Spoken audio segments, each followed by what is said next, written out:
खबर ये है कि ठाकरे परिवार ने 16 जुलाई से पहले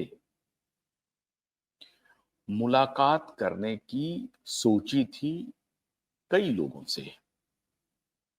उसमें सबसे प्रमुख हैं केंद्रीय गृह मंत्री अमित शाह जी। क्योंकि 16 जुलाई का वक्त बड़ा ऐतिहासिक होने वाला है। आप हम सब लोग जानते हैं 16 जुलाई को सरकार को रिप्लाई फाइल करना है और इस रिप्लाई में सरकार के तरफ से शैलेंद्र नगरकर ने रिप्लाई फाइल किया था 2 जुलाई को। तो क्यों किया था? हालांकि रिप्लाई उन्होंने 17 जून को ही फाइल कर दिया था। सुनवाई हुई थी 2 जुलाई को और 2 जुलाई को शैलेंद्र नगरकर जी से माननीय अदालत ने पूछा था कि आप कौन हैं और क्यों आए हैं। शैलेंद्र नगरकर जी अदालत में मौजूद नहीं थे। असिस्टेंट पब्लिक प्रोसिक्यूटर ने कहा कि ये एफिडेविट उनके तरफ से आया है और वो चूंकि एसआईटी के सदस्य हैं इसलिए उन्होंने ये एफिडेविट दिया है।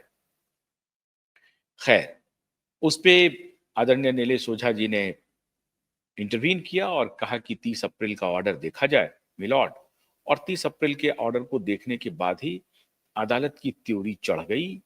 गुस्से में लाल हो गए, आग बबूला हो गए जस्टिस गडकरी जी और जस्टिस पाटिल जी। उन्होंने कहा कि अब भी मैं हियरिंग शुरू करने वाला हूं इस केस का।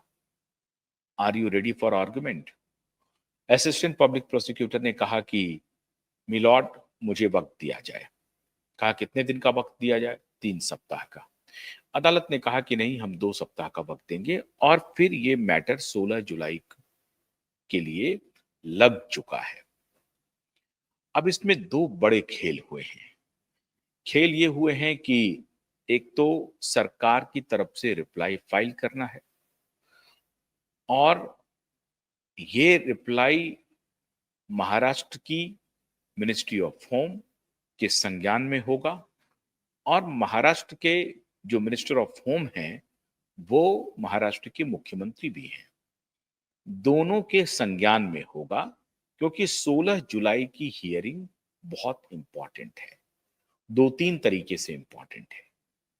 पहली इसलिए इंपॉर्टेंट है कि अभी महज 1 सप्ताह पहले भारत के चीफ जस्टिस गवई साहब पहुंचे महाराष्ट्र और महाराष्ट्र में पहुंच करके उन्होंने एक अनुमति दी।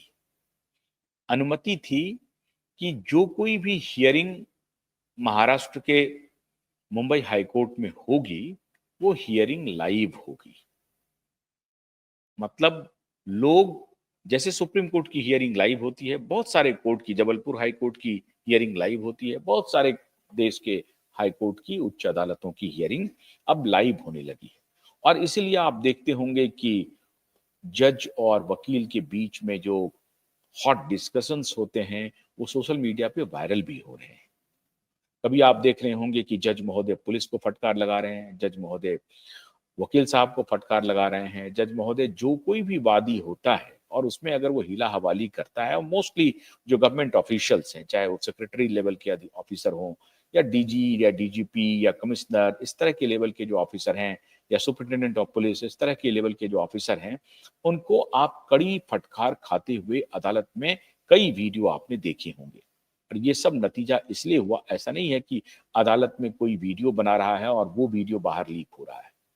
ये नतीजा इसका है कि उस अदालत की पूरी सुनवाई लाइव हो रही है और वो पब्लिक डोमेन में वो सारे वीडियो और वो सारी सुनवाई वीडियो फॉर्मेट में अवेलेबल है।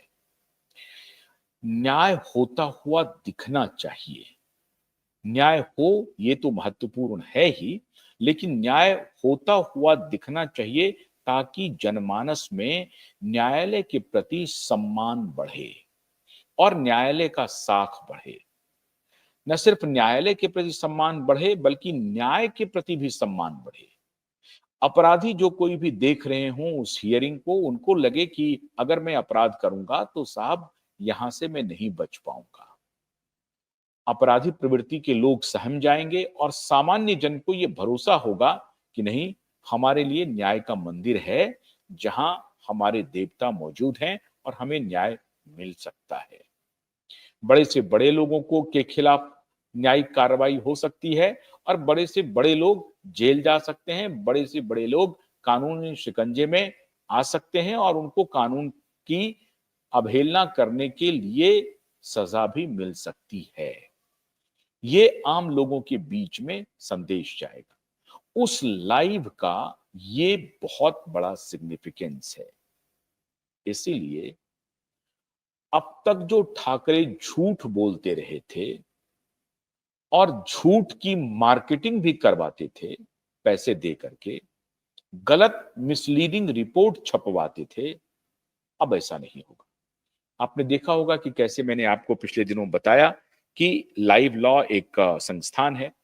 वो फौरन जाकर के नागपुर में अदालत के सामने अपीयर होकर के माफी मांगा और कहा कि अब मैं वो जो आर्टिकल हमने पब्लिश किया था उसको मैं टेक डाउन कर रहा हूं, उतार रहा हूं, वापस ले रहा हूं, डिलीट कर रहा हूं, उस आर्टिकल को हटा रहा हूं, माफी मांगा।